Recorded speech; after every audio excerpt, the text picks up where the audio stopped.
On this episode of Avid Outdoors Podcast, we're talking to Roger Niesen from Apex Marine. We're going to be talking about viral videos, social media, and the outdoor industry and careers in the outdoor industry. Hi, I'm Tyler. And I'm Dave. We're charter captains from Sheboygan, Wisconsin. We're also avid outdoorsmen. We love hiking, hunting, fishing, camping, and just being outside. We want to connect you with the experts in the outdoors and hear your story. We're stewards of this planet, and we want to make sure the hobbies we enjoy today are available for generations to come. This is Avid Outdoors. All right, welcome back to Avid Outdoors Podcast. We have an interesting show. We got Roger Niesen with us from Apex Marine again, and we're going to be talking to him. So let's introduce Roger. Hello, Roger. How's it going, guys? Good. So you are doing what with Apex Marine? Some of us think that all you do is fish for a living. I don't know if is that true or Yeah, I don't know. Like every time I see him, can you even say that you go to work? Or last week he was where you were in West Virginia or North Carolina. Goes out fishing on the Great Lakes. Goes out to North Dakota. Do you work? Yes, I do. No, I sales manager for Apex Marine, and we do 3 different brands: Polar Craft boats, Angler Quest pontoons, and then Quest pontoons. And what's the difference? I guess what is Polar Craft? Polar Craft. Polar Craft is a boat brand that we bought in July of last year. They've been making boats since the 50s. It's a traditional V-hull style boat, and the Angler Quest side of things is pontoon. Pontoon on steroids, not your typical pontoon like most manufacturers make, where they throw fishing chairs and some live well in it. This is a completely different animal. Yeah, Dave and I both have had the opportunity to fish in the Angler Quest line of pontoon boats, and it's definitely been an eye-opener. Angler Quest is now, or Dave, you got to film an episode of one of your YouTube videos in it. So which one would that be? Well, it was trout and salmon fishing on a pontoon. I just think it was incredible. I have to admit that when I showed up to go fishing that morning, I had no idea that I was going to be fishing on a pontoon boat. My friend Caden asked if I wanted to go fishing. You obviously met Caden, Roger, at some point before I met you. And I showed up to the dock. Caden says, "Oh yeah, that's the boat we're going to be going on." And he points to the pontoon, and I'm kind of like, "Well, aren't those guys going to be able to see me getting on that pontoon?" And Caden's like, "No way, man. This thing is sweet. You're going to love it." So I would say that I was really skeptical before I stepped onto the pontoon boat, but it did not take long for me to warm up to it. In no time at all, we were going like 55 miles an hour. We were setting rods, and I could tell immediately that the overall quality was just so much better than anything that I was used to, certainly. And I knew that for the size boat that it was, there was so much room for anything to lounge or to, big back deck for fishing room. And I knew that all of the gear was just heavy duty. I knew that having a Dipsy rod set in one of the holders, I knew that rod was going to stay put exactly where it was, because the rod holders, the whole overhead system was just fantastic. The sound system was great. We were listening to that, cranking out the pontoon song, and it really opened my eyes to it. I could definitely see getting myself one of those at some point. Is that so now Apex Marine or Angler Quest pontoon boats has become a sponsor of mine. So I have to thank Roger for that. It's been quite the ride being able to travel with Roger. But is that a big, I've noticed myself that a lot of people walk up to a pontoon boat and go, that's a pontoon boat. Yeah. So what's your take on that? Well, that's probably our biggest challenge, in my opinion, as a company that makes a hardcore fishing pontoon. Like I said earlier, every pontoon manufacturer makes a fishing model, and they throw a couple fishing chairs in it and a live well, and they call it a day. You've seen it. It's a completely different animal. where you can hang downriggers on the wall. You can there's just the center console is a big deal on the Pro Troll model. It's just you've got to see it, and I hear that constantly. Like what Dave said is the skepticism when they see it. Like, well, it's a pontoon, but what they don't understand is it's not the traditional pontoon like I grew up with, where you're putzing around a lake, going 5 miles an hour drinking the Pabst Blue Ribbon. This isn't your grandma's pontoon. Yeah, this is big deal when I'm going 15 miles out from shore in Lake Michigan or running Lake of the Woods or Devil's Lake or in North Dakota or the big lakes in Minnesota. It handles the big water. It's designed for big water. Yeah, so if you like trolling, you like big water, not only trolling but jigging, generally hardcore fishing with a lot of family integrated into it, you should check them out. But not only is Roger an Apex sales manager, Roger's a semi-pro viral video extraordinaire. Yeah, he's celebrity. Yeah. By accident. Yeah, so I think you got several viruses, don't you? That's for another podcast. Oh, never mind. Yeah, that's for our health, podcast. Come back at midnight. So this winter, Roger had a great experience on the ice, and he filmed it, and now I'm sitting next to the man, the myth, the legend of Pike Surprise. I know. I feel kind of honored just to be sitting next to you. Whatever. How many views? Well, we're guessing between 50 and 55 million last time I looked. That's unbelievable. 55 million And how views. fast did that happen? Well, we got off the ice, started cleaning this fish about 3:30, and put it on. Andy and I and Jeremiah fished up in La Crosse, Wisconsin on New Year's Day and had this experience happen. And, it's hard to even describe in words what transpired, but we're on the interstate heading back home, and Andy is next to me. He's my neighbor, and he looks at me and he goes, that thing's up to like 6,000 views now, which was in a very short period of time, which was quite impressive, actually. I couldn't believe it. And he's like, it's going to be like 24,000 by the time we get home. I'm like, well, you're on drugs, man. Yeah. We got home, and it was like up to like almost 80,000 already. Yeah. I saw it shortly after. I think it was up for about 3 hours. And immediately I texted you. I said, man, you had to have shoved that bluegill down that northern pike's mouth. Like, it had to be like set up, staged, right? And I had hit the send button, and probably 3 seconds later, you were on the phone with me like, no way, man, that was like totally legit. Like, I couldn't believe it. And not only that, I think the most impressive part of this story was that it wasn't just like right after they had left the ice, not right after they had caught this thing. That pike was like stone dead on that table. Like, so I guess what the video we're referring to is called Pike Surprise on YouTube. Yep, go to YouTube, check it out. My guess is everybody who's watching this has probably seen it. So we are gonna have it on our social media outlets for those who have not seen it. Maybe you want to see it again.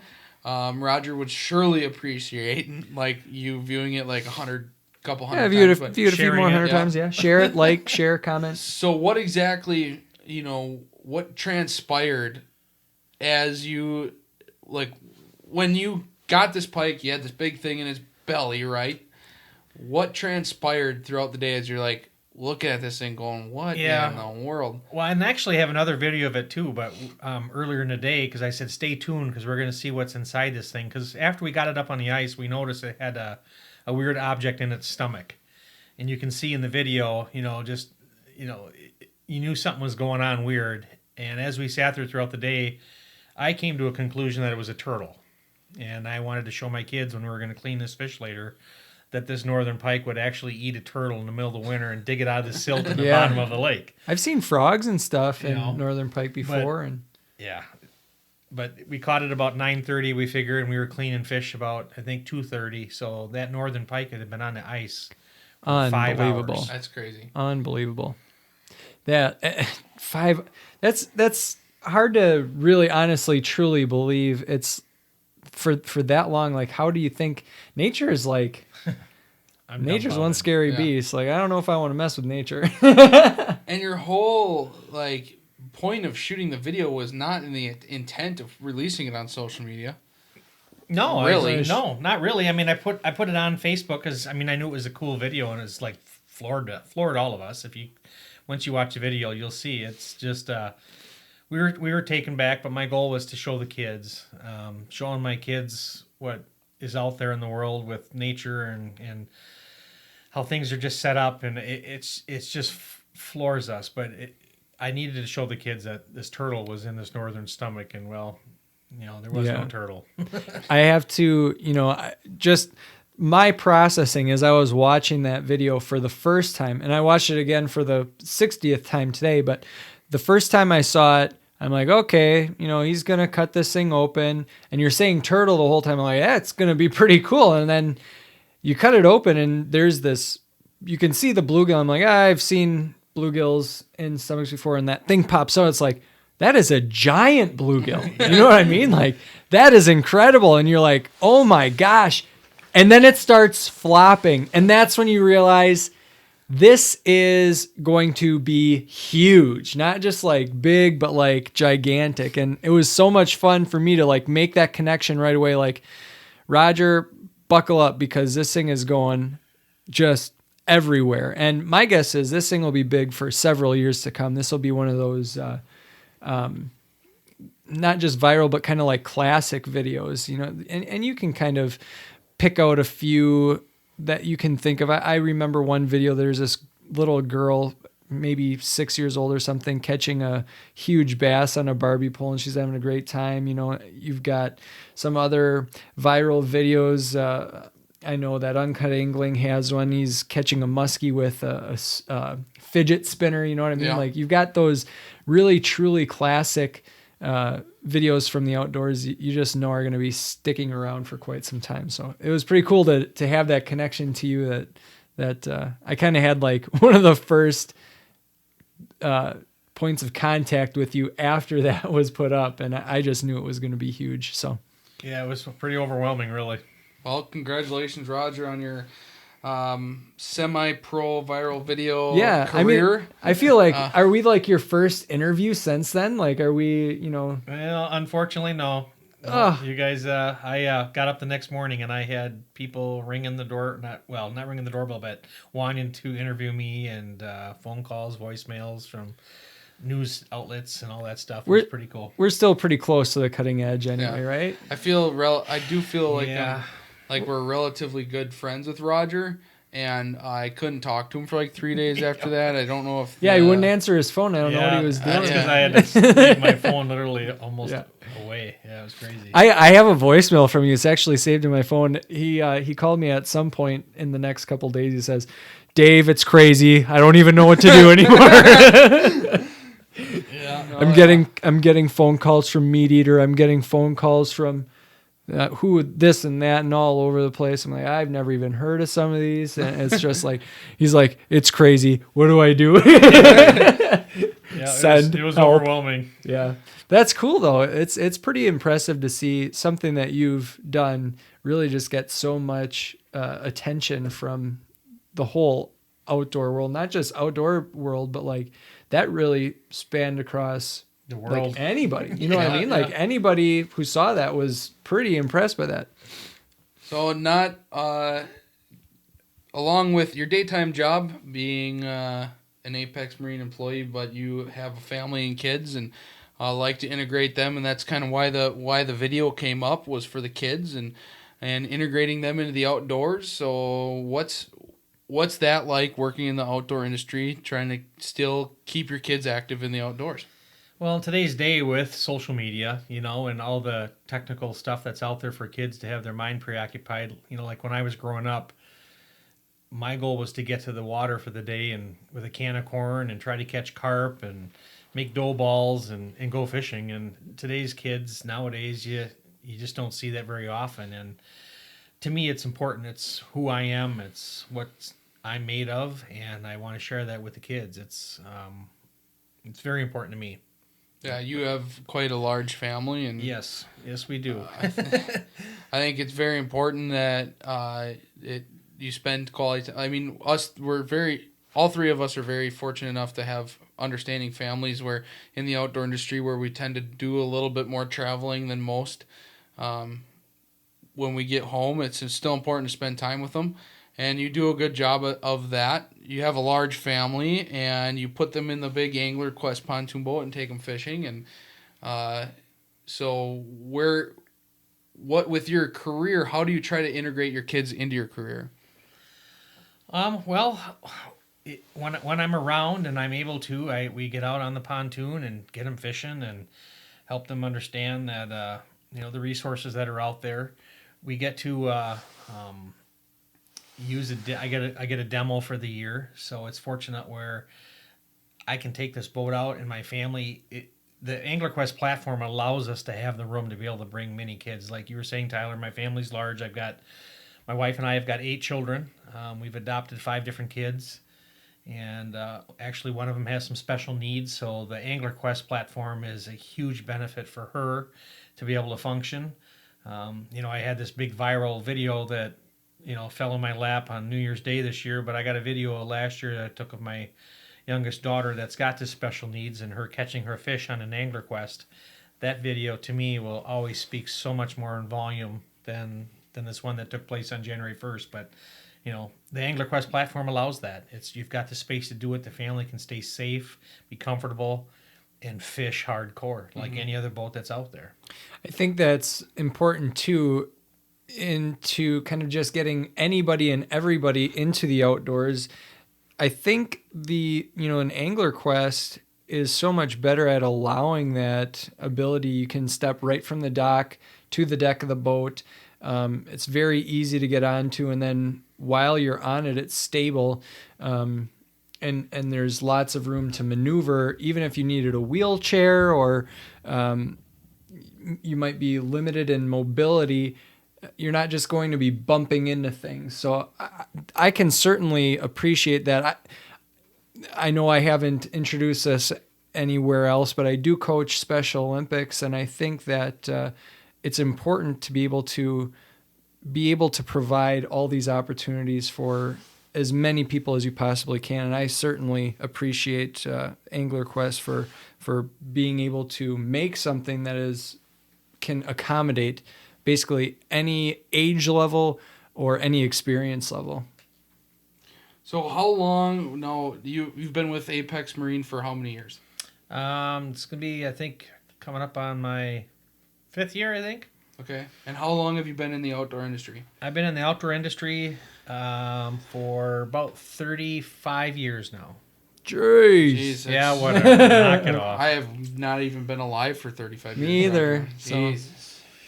So, with that being said, we're kind of here to talk about careers in the outdoor industry, and we're lucky enough to have a gentleman like Roger who's done a lot in the outdoor industry. And how'd you get your start doing what you do today? What was your foot in the door? Yep. Well, my foot in the door was selling bait and working at a bait shop when I was 14.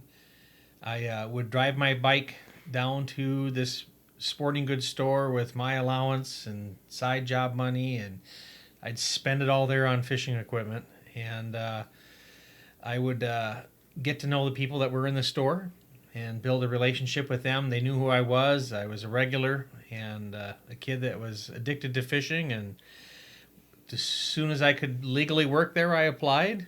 And from there on, I was in the industry for, like I said, the next 35 years. I managed a sporting goods store, was a guide for a while, did some outdoor writing, or was involved with some outdoor writing on the back of the State Journal. Did various things, radio programs, and then it morphed into become a manufacturer's representative, where I would sell fishing equipment to sporting goods stores. Your Cabela's and your Ganders and Galleons, and some of you guys won't even know what a Galleons is. And, no idea. And it's a sporting goods store, and Steve Gerhardt Sports Center on East Washington Avenue, which is probably before you guys' time too. Probably the biggest one in the city of Madison. Oh, jeez. And so, next thing I'm doing that, and I'm in the booth with people like, Bill Jordan and Jimmy Houston and picking up guys like Babe Winkleman at the airport and Wow. having a beer with Gary Roach, and it's just Nice. It's incredible. You know, I was in my glory, you know, and I've just been in the industry. That was when you were in your prime. It's all downhill since then. Yeah. Yeah, no, it's I'm pretty fortunate to be a part of what I'm doing, and I've got a wife of 27 years that's allowed me to do this. She knows it's who I am and what keeps me and makes me happy. Yeah. So, It's a huge, it may sound bad. Find yourself a wife or a woman that doesn't mind you being gone a little bit. Yeah. Sometimes Yeah. the heart grows stronger when you're away, or Yeah. what's that right, saying? right, Yeah, something like that. right. Something. So now I think coming up, we've got three. I'm gonna talk about myself here, kind of, but we got three gentlemen with three. Roger's done it all. He's got like more than Media a experience. a social lot of media. experience. Yeah. Yep, in the industry. And Dave, we have, who's got a lot more media with the YouTube and the video content and the editing side of things. And my full-time job right now is guided fishing trips. So between the three of us, we certainly have a broad spectrum of outdoor careers. And with that being said, it kind of, Dave, how did you get right now, your full-time job is what? Well, my full-time job at the moment is teaching. And although I do like teaching, I really would love to be able to get involved more in an outdoor classroom, talking to people and promoting the outdoors, rather than being inside all the time, elementary school, that sort of thing. I think in general has mainly run its course with me. I do want to be more involved in the outdoor industry, but kind of one of my outlets for doing this has been the creation of my YouTube channel and Instagram page and Facebook and things like that, as a way for me to connect and truly use social media as a social platform, be able to connect with others.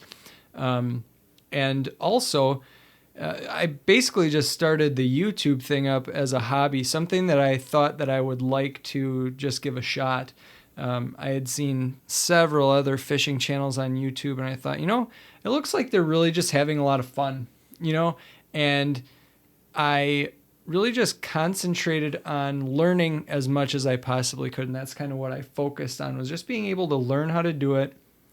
My first several videos were flat out awful, but I appreciated the opportunity to learn without really any consequence. You know what I mean? Like, yeah, I was giving up some time, but I knew that what I was putting out there, if people didn't like it, they were just going to ignore it. You know what I mean? Yeah.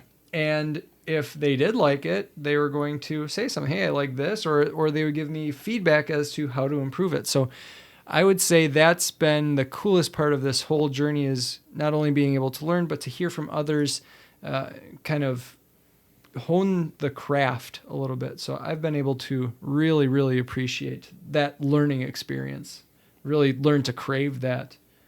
I know your day to day is quite a bit different. You're guiding every day. How has it evolved for you, and what is it that keeps you moving, Tyler? Well, I started off guiding when I was like 14 years old. So I'm going to be 24 in like not that long of a time. And so I've been doing this for about 10 years. And when I first started, it was just about fishing. Fish every day, fish as much as I can and stuff. And now I still love fishing. I love seeing people catch their biggest fish or their first fish or maybe the most fish or whatever it has to do with. And I think that's a big thing when you're a fishing guide, is to still have that excitement. But a lot more of my drive has changed towards furthering my career and furthering the business that I work for and work with, and promoting the outdoor industry.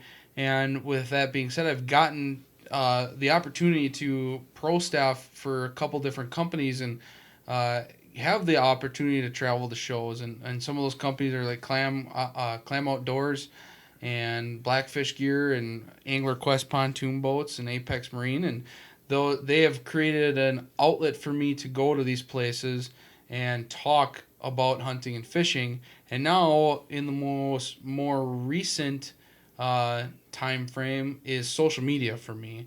It's become such a huge component in the growth of business and the growth of an individual, and to crack the codes that are needed to be cracked and to understand things that are going on in that world is gets me intrigued. And I know, Dave, you do a lot with social media, along with your YouTube stuff, and Roger, you are active on social media, probably not quite as active as us two, but has with that being said, what being in the outdoor industry for so long, is social media one of the biggest things that have changed it?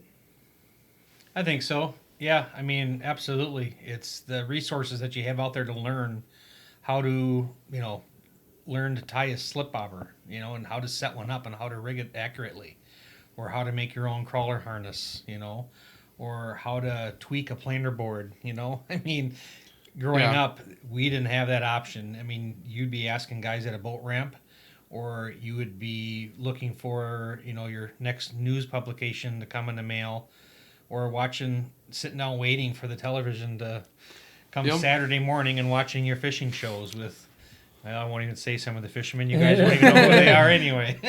Still a valid method of learning things, though. It You know what I is. mean? It's not that those things have ever gone away with the introduction of, the perhaps YouTube, where anything can be at your fingertips. It's just a way that it's evolved. I still get a kick out of reading magazine articles, and especially going out onto lakes and actually talking with people while they're out there. They'll let you know what's going on, and if they don't want to let you know, they'll There's a lot tell you of to shove off, right? yeah, right. And like with that being said, there's a lot of white noise out there on social media and on the YouTube, as they call it. Where when you're getting a publication, back when Roger was a kid, the In Fisherman's and the still I was Outdoor Wisconsin, or Wisconsin Outdoor News, a thing Wisconsin back Outdoor then. News. Yep. It still is today. Those are probably some of the most tried and true and most reliable sources of outdoor media on the market. So now when you're looking at a career, if you want, a lot of listeners may or may not be, they might be in high school, they might be in college not knowing what to do. And did you take any schooling after high school, Roger? No, I did not. I mean, what I took in that added to education for me basically was a lot of more of a technical college type stuff when it comes to a completely different field like landscaping and that. I mean, it had nothing to really do with the outdoor industry as far as where I'm at today. It's, we were talking earlier today about, how there's the push of furthering your education in college and this and that. And I see and value that. But, to the kids that are out there that, like myself, I couldn't stand school. I haven't been back in my high school, I don't think, since the day I walked out of there, and that was the best, my best day at the place. So, and I've had no desire to go back. Even if I left $5 in the locker, I wouldn't go back to get it. It's but I say that and bring that up is because the kids that are out there that might be wired differently or wired like that, don't sell yourself short. There's something out there for you, and you've got to find what your passion is, what excites you. I started out, bass fishing, and then I'd get hardcore into muskie, and then I went to, probably panfish and walleye, and and then I started trapping and turkey hunting, and I've done all of it now, and I get to go across the country doing different things, and the college side of things, if I had gone down the college route, in my opinion, I would have wasted a lot of money and time. It's my opinion. Would have I learned stuff from it? Yeah, but there's different avenues to learn too. Yeah. Yeah. And I think, Dave, you can touch on this a lot because you are in the schooling industry. Yeah. And I obviously went to school to be an educator, so I needed a 4-year college degree. That really wasn't my goal all along. It kind of seemed like, as I told, people, teachers at my high school and things like that, hey, maybe I wouldn't be pursuing a 4-year degree. Maybe I would go to a tech school or to an extension school. It kind of seemed like nobody wanted to pay attention to me then. I received far less attention as far as like, nobody wanted to have the discussion with me, what careers are available, even though there are plenty of careers available with just a 2-year degree or with apprenticeships, things like, the trades, and I think that's really, I know lots of people have talked about this. It's really kind of become a huge detriment to our entire society. But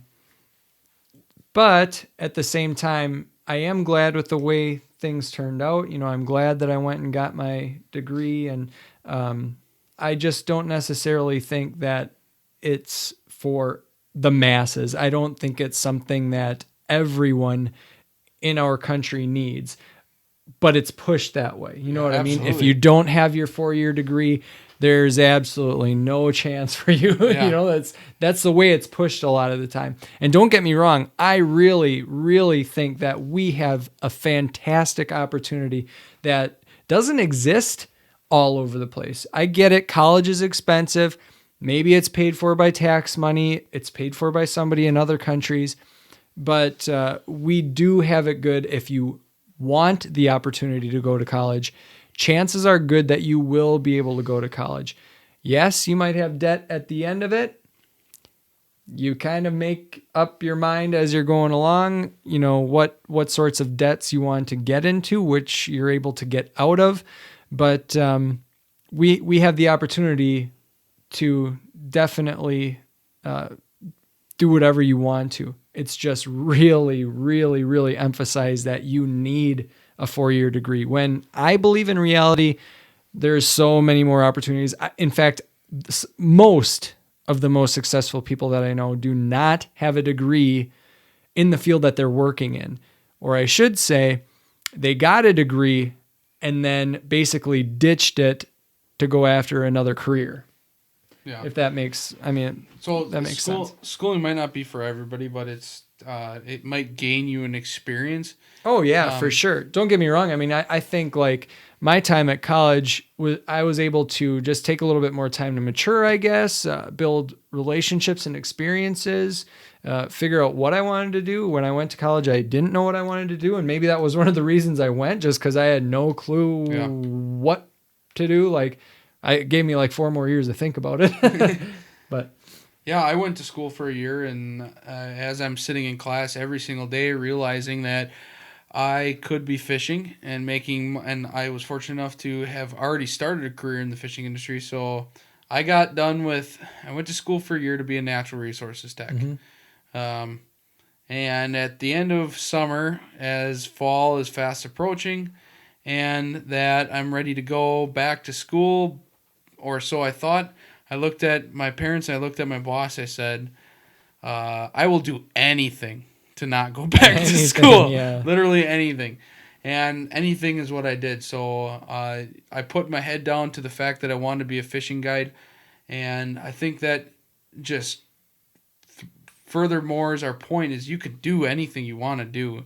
But with a career in the outdoor industry, I don't think it's necessary for you to go to school. If I was going to do anything over again, I'd maybe get a career in marketing, or at least take some classes in marketing or business. But with that being said, I don't think I missed out on anything by not going to school.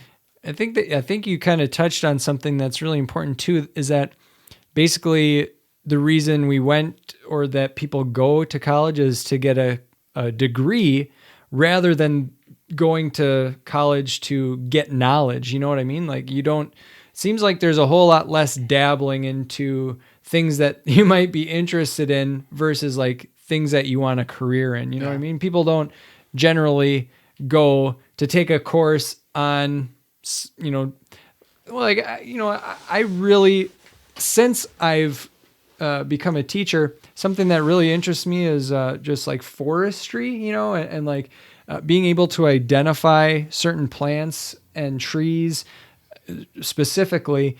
I think it would be cool to be able to take a course like that. And I think a lot of times it's like after people graduate college and they realize, okay, I'm an adult, then they start thinking about those sorts of college classes in a different way. And it's really, I think, far more beneficial than, I'm going to psychology today because I have to go to psychology today. Absolutely. So now to get started in the industry, we all did it differently. Roger and I kind of did it roughly about the same at a bait shop. I didn't work at a bait shop. I put my name in at a bait shop, become a first mate. Dave kind of a little bit the same to become a first mate, and then your interest more so went towards the media side. I mean, you're still interested in fishing, but more so for the media type of things. But Roger, being though you're doing a lot of sports shows and you've talked with a ton of different pros, from of all ages, what are some great ways for people to get connected in the industry to get their shoe in?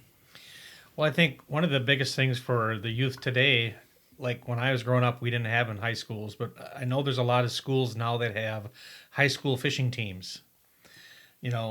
If you are in a high school and you're, have a passion for fishing, get and do everything you can to be involved with that. That's step one, because what's going to happen is you're going to learn and understand how the fishing industry and sponsorship with different brands and marketing and all that, you're going to get a grassroots level or grassroots education on how that actually works. Now, you're not going to go to college and be able to understand how that might apply to the fishing industry so much. Maybe in other avenues you will, like with, just a broader advertising, sense in college. But at the grassroots level in a high school fishing team, that's, and you know what? Be an entrepreneur. If your school doesn't have one, start one, It's a huge deal. Get to know the people that are in your local areas that are people of influence. Bait shop owners, sporting goods store owners, managers. If you've got guides that are in your local area, I guarantee you if you can go down and help them clean out a boat at the end of a guide trip for the day, you just around and you be aware, I'm sure you're going to get out on that boat at some point or another. Again, you're going to learn for free and pick up on knowledge, and you just got to get creative and use your passion to do that. Okay. Do you think social media plays a big role in those who want to get started in the outdoor industry, or do you think social media is just another tool? I think it's another tool. I think the hands-on is always going to take precedent.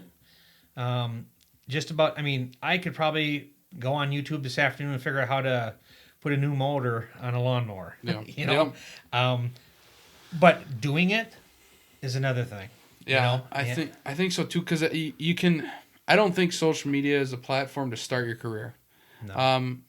Although a lot of people have, but if you want to have a longevity in the industry, I think the boots on the ground type of thought process is key. Yeah. So you have to have the experience to back it up. Absolutely. Simple, right? A great outlet to talk to these people are sports shows. Mm-hmm. And with social media, although social media may be a negative thing, something that Dave taught me about is reaching out to these people. And Dave can discuss how he it's a very daunting task.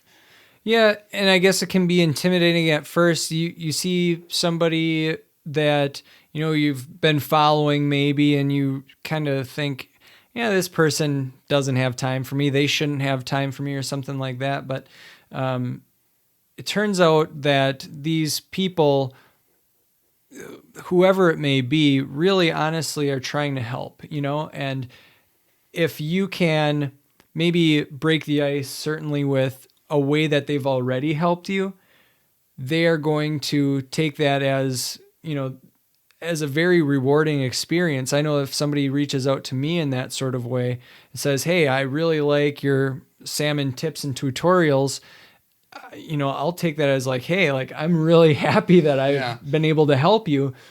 And if they have questions at that point, like I'm far more willing to kind of give them some more time. "Hey, you've listened to me in the past. I think it's worth my time. You might listen to something else," And I think that's the same with how I reach out to others. And I think it creates a fantastic network. Again, using social media socially, not just looking at a picture, scrolling through that one. "Oh, I'm going to like that one. I'm going to like that one." Like actually truly connecting with people, asking a question. So, being able to learn things, connecting with them in some way. I've connected with people throughout Canada and the United States now, basically in the areas that I want. It's very specific. I might not connect with somebody in, let's say California, because honestly, I'm not truly interested in fishing in California, but I will connect with the people and the places where I want to be. And I think, and you'll see it truly, even the best content creators, the most popular ones, if you check out their pages, they're truly looking and searching and trying to find these people in this same way. You know what I mean? Right. And I think that really touches base on the next thing, on your next step in your career is keeping your career going forward, not at a standstill. In something like what Dave does, you're continually reaching out to people. You're not just, "Oh, I reached out to so and so. Okay, now I'm my own person." And yeah, I think the main thing is to keep a growth mindset. You don't want to just be stagnant. You don't want to become that zombie that you're just using social media as an entertainment platform. It's fun to look at pictures of fish. I get it. But at some point, you want to know what they caught it on. You want to know where they caught it, if they'll take you out, things like that. I think are far more important things than just, scrolling through and looking at pictures. The other thing that I have really come to learn is like being able to be brave to just continually try new experiences. You know what I mean? And sometimes maybe you don't know exactly what it takes or where it will lead, but just giving something a shot, being able to say, hey, somebody asks you what you want to do, or if you want to do something with them, being able to say yes and not, "Oh, I don't know if I'm going to like that." Just it takes a little bit of bravery to do that sort of thing, but it's so rewarding going outside your comfort zone, and it's so rewarding. Yeah, I continually grow myself and my knowledge I listen to podcasts. We're talking about a podcast or on a podcast. I listen to podcasts. I listen to podcasts about podcasting. I listen to podcasts about social media marketing and social media growth. Those are probably my two main sources for that side of things. But I know when I travel with Roger or any other company, talking to the pros that are there, even if it's the older guys that might be like the Dave Genses or the Babe Winklemans, or, guys that you might not think want to really be bothered. Trust me, they want to be bothered. They really enjoy it. And I mean, they're in the industry for a reason. Yeah. Roger's been in it a long, long time. And in the sales thing, how do you continue to grow your career? I guess it's just being out there in front of like the people we're talking about. 2 years ago, I didn't know, either one of you. Yep. Mm-hmm. And you just have to stay in the mix with people that are out there in the industry today. Make yourself available. The people that are out there that are influencing the industry, be in that mix with them. Whether it's attending a show together, speaking to them at a booth. You just got to make yourself available and be available. I'm kind of reminded of a time earlier this fall, Roger, and you had texted me asking if I wanted to go and watch a football game at Buffalo Wild Wings, and I was busy as busy can be, and I just love making those connections, and I made time. I set time aside, and it was kind of like one of those pop-up things. Hey, you want to go and grab some wings, watch a game? And I'm like, you know what? I do. Like, that's what I want to do Right. more than anything. I want to forget this busyness, and I want to go and do that. And after I left, my at the time, my girlfriend Megan, she's now my fiance. I didn't get rid of her or anything, but I looked at her and said,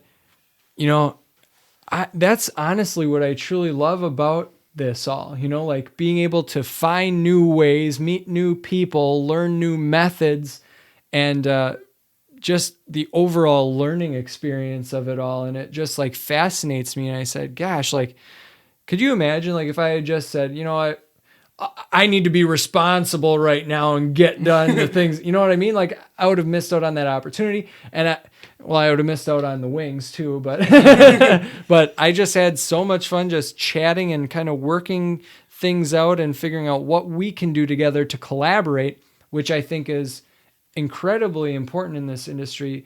It takes so many minds to be able to get things done and keep moving things forward. And that's really what I appreciated, not only about that, but all of the experiences that I get to share with everyone in the outdoors.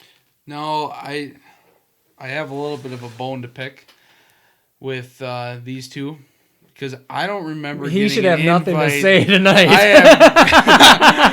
I don't remember getting the Follow up with me in a little Yeah. while. Oh God! here What we you're go. listening to is not the first recording of this podcast. I shouldn't have. Well, brought yeah, up- it is. It's the first recording of it. I guess. The first time was us talking to the wall, I guess. I shouldn't have brought up that I didn't get invited to the wings. You probably He did. was. He probably you was. probably He just. would, He was, But he didn't take the industry and put priority with it. I Oh, know, come on, exactly. Oh, yeah. Yeah, I guess 5 years ago, if you'd have told me I'd be sitting here with two other gentlemen in the industry and making a podcast and doing our own thing, I'd have called you probably a liar. Yeah. But here we are. And not only that, but I'm glad you approached me with this idea, Tyler, because at the beginning of 2019, I was looking for a new hobby. You know what I mean? I was, I didn't know exactly where this would lead. I wanted to do something for fun for myself. I remember I put up my first YouTube video, and like I was so amped up about it, right? Like I was excited as could be. It was my absolute best work. You know what I mean? Like Yeah. at the time, you know what I mean? Like I was looking at the thing. I'm like, oh my gosh, this is fantastic. I was so proud of it. You know what I mean? And I'm still honestly proud of it for what it was at that time. But now looking back on it, I'm like, gosh, think of how much I've learned since then, and how much better things have become. And now it's on it like, I wouldn't call it anything special. Honestly, might even call it bad. But yet, at the time, like I was really impressed with myself. I was surprised that I could do that. It gave me a creative outlet that I didn't know was possible. And I had never been known for being creative my entire life. Nobody ever thought, oh, there's Dave. Like he's the creative genius, anything like, and don't get me wrong. I don't think I'm a creative genius or anything like that, but like I've at least shown myself that I can be somewhat creative, at least a little bit. So I think this provides that extra outlet, not only for me, obviously for you, Tyler, and Roger, I'm sure you have a fun time with it. We have so many more opportunities than what people even were able to have even 5 years ago, so it's incredible. I'm loving it. Yeah. Keep furthering your career. Don't stand still and get into the outdoor industry. And I guess with that being said, we'd like to invite you to maybe an upcoming event for Roger. What's going on in the months of April and May? Well, April and May, there'll be a bunch of spring will be rocking and rolling, hopefully. Yeah. If not, maybe sooner around here nowadays. But boat show season will be coming to an end. We've got one big boat show, though, in April. Love to have you guys come up and see us at the Northwest Sports Show. I'll be there. Yep. Tyler will be there. He is actually invited to that one. And Might get some wings. yeah, I doubt it. But we'll see. But yeah, no, come on up and see us and get on board with an Angler Quest and see what it's like. You can reach out to me anytime through anglerquestpontoons.com if you want to go for a boat ride. And do you have any other contact information? Well, that's the best. Just anglerquestpontoons.com. I'm on Facebook. You can get a hold of any of these guys through the podcast connections that they've got, whether it's be Messenger or whatever, and they'll get you my information as well. Yeah.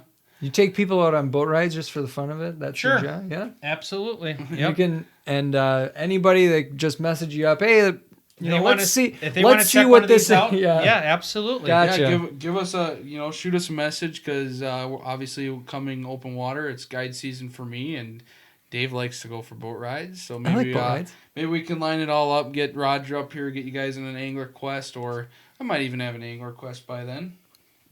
Yeah. And maybe. Did you say something? I did. But maybe we'll get you guys out. It's guide season for us, so come on, go fishing. With that being said, we're active on all of the social media platforms, as they would say. Yeah. You can find us on Facebook to watch us, or YouTube. You can watch us there. You can also find us on iTunes, the Google Play Store. SoundCloud is our host, so you can get our podcast there, as well as follow us and share us on there. That's a bit confusing to me, but we're learning as we're going. And we're enjoying the ride, right, Tyler? There you go. And if you want to hear something a particular topic, or have us have a special guest, maybe you want to be a special guest on Avid Outdoors Podcast, send us an email at avidoutdoorspodcast@gmail.com. Other than that, I think we're going to wrap this up. Yep. So this is Dave. We've got Roger. Thank you very much, Roger, for coming this evening. We certainly appreciate it. And Captain Tyler Chisholm. This is Avid Outdoors Podcast, and we're signing out. This is Avid Outdoors.